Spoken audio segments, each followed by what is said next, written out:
Morning class. आज हम आपका फर्स्ट चैप्टर दोबारा से रिवाइज करेंगे, यानी कि फिर से उसको रीड आउट करेंगे और जानेंगे कि उस चैप्टर में हमने क्या क्या समझा था और क्या क्या पढ़ा था।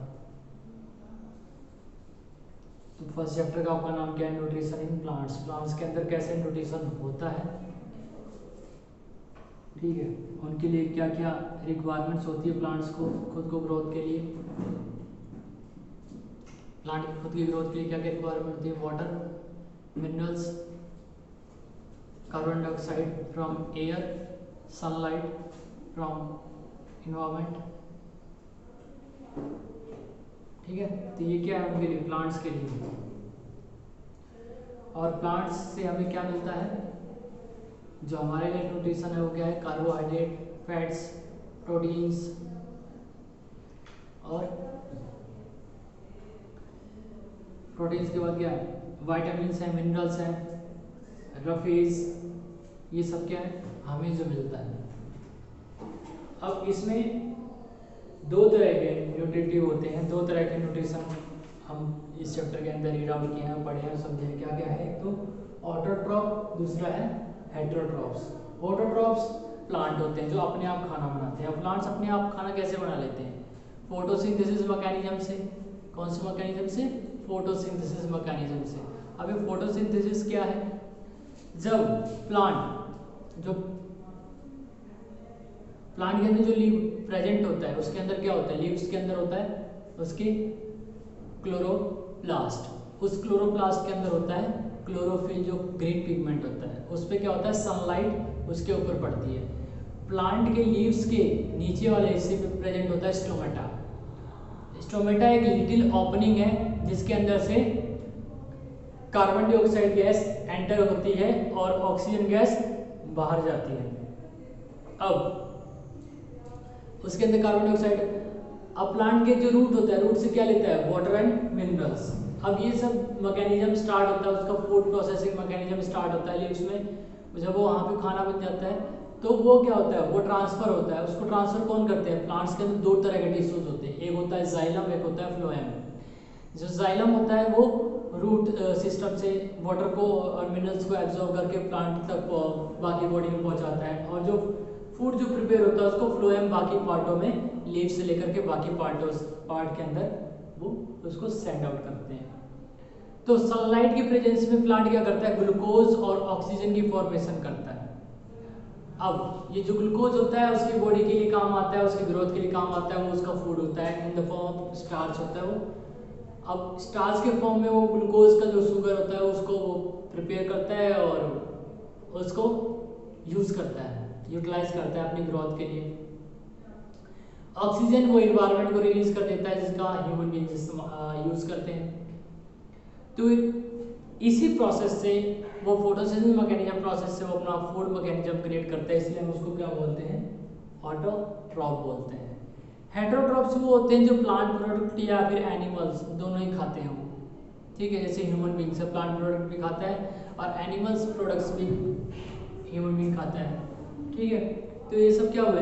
हेटेरोट्रॉफ्स हुए। अब फोटोसिंथेसिस को जो फैक्टर्स अफेक्ट करते हैं वो क्या क्या हैं?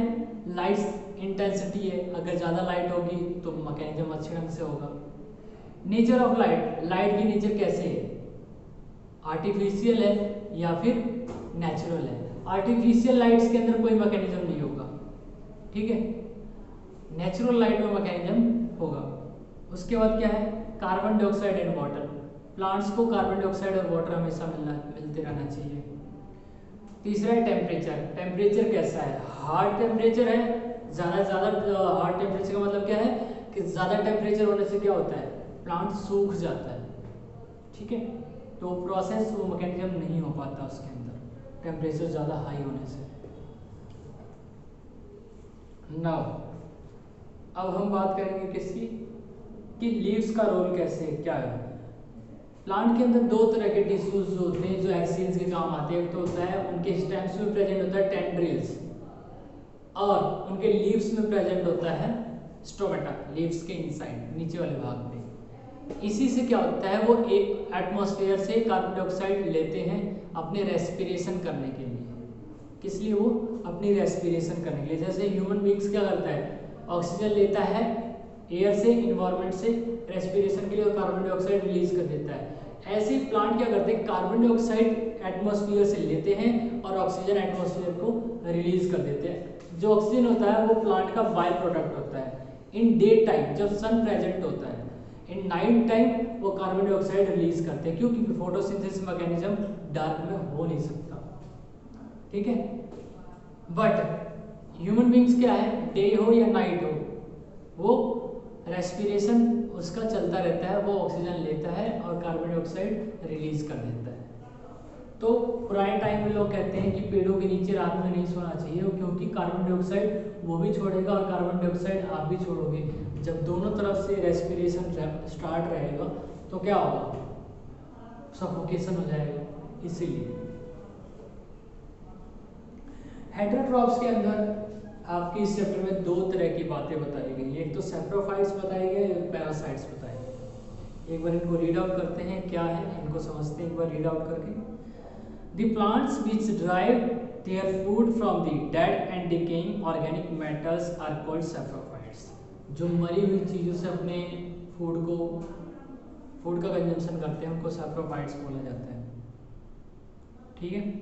जैसे ब्रेड माउल्ड, खराब ब्रेड जो होता है, खराब जब होता है उसके ऊपर क्या होता है, फफूंदी सी लग जाती है, ठीक है।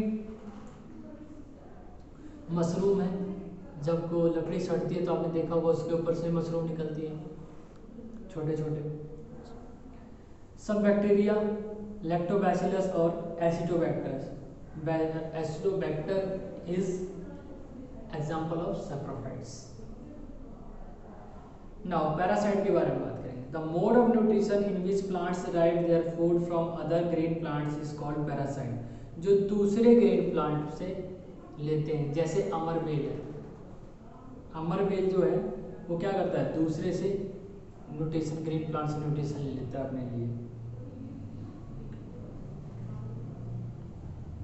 और जो ग्रीन प्लांट उसको देते हैं उसको हम क्या बोलते हैं, होस्ट बोला जाता है। जो देने वाला उसको होस्ट बोलेंगे, जिसके ऊपर रहता है, जो वो न्यूट्रिशन उससे लेता है। नाउ अब हम बात करेंगे किसकी, इंसेक्टिवोर्स प्लांट की, जो इंसेक्ट्स वगैरह खाते हैं। जैसे पीचर प्लांट है वो इंसेक्ट खाता है, उसके जो लीव्स होते हैं वो ओपन रहते हैं, जैसे इंसेक्ट उसके ऊपर आते हैं वो लीव्स क्या हो जाते हैं, बंद हो जाते हैं, वो उसको डाइजेस्ट कर लेता है, उसके न्यूट्रिटिव पार्ट्स को अपने अंदर सोख लेता है और देन उसको फिर वापस से ओपन कर लेता है।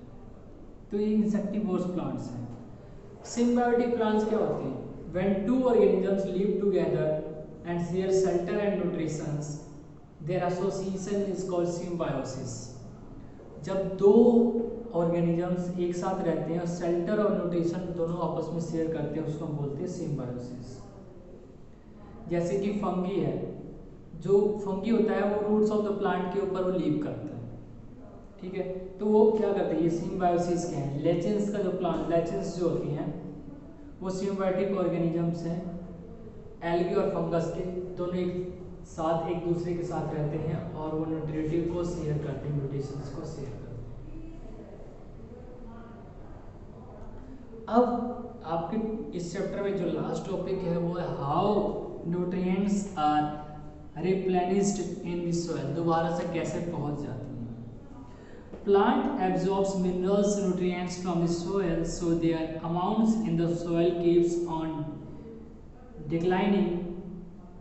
How are nutrients replenished in the soil, कैसे सॉइल के अंदर दोबारा से न्यूट्रिएंट्स आ जाते हैं। You must have seen farmers spreading manures and fertilizers in the field.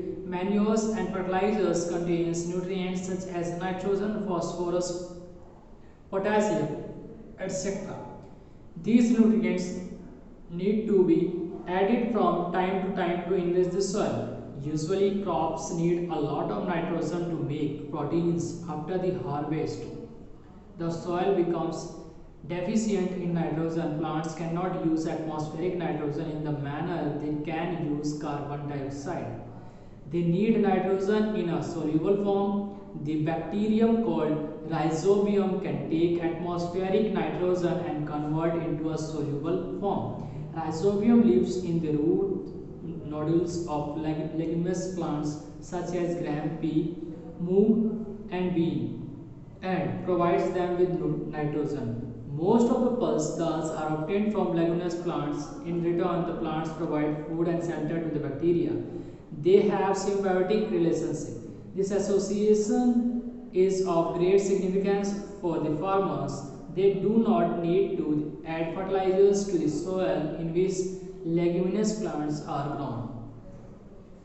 अब क्या बात है इसमें, एक बार हिंदी में समझते हैं इसको कि जो एक राइजोबियम नाम का बैक्टीरिया जो होता है वो एटमॉस्फेयर से क्या ले लेता है, नाइट्रोजन ले लेता है, उसको एब्जॉर्ब कर लेता है और सॉइल के अंदर वो इंजेक्ट कर देता है, उसको सोल्यूबल बना देता है। और अदर पार्ट में आपने देखा होगा कि जो फर्टिलाइजर्स या मैन्योर जो किसान डालता है खेतों में, उससे नाइट्रोजन, पोटेशियम, फॉस्फोरस की जो कमी होती है वो पूरी हो जाती है। और कुछ लेगुमिनस जो प्लांट होते हैं वो क्या करते हैं, जो भी लेगुमिनस प्लांट होता है ये राइजोबियम उनसे वो चीज़ों को लेता है और उसको क्या कर देता है, इंजेक्ट कर देता है सॉइल में, तो वापस से वो चीज़ें वहाँ पर पहुँच जाती हैं उस सॉइल के अंदर। तो इस चैप्टर को आप फिर से रीड आउट करेंगे।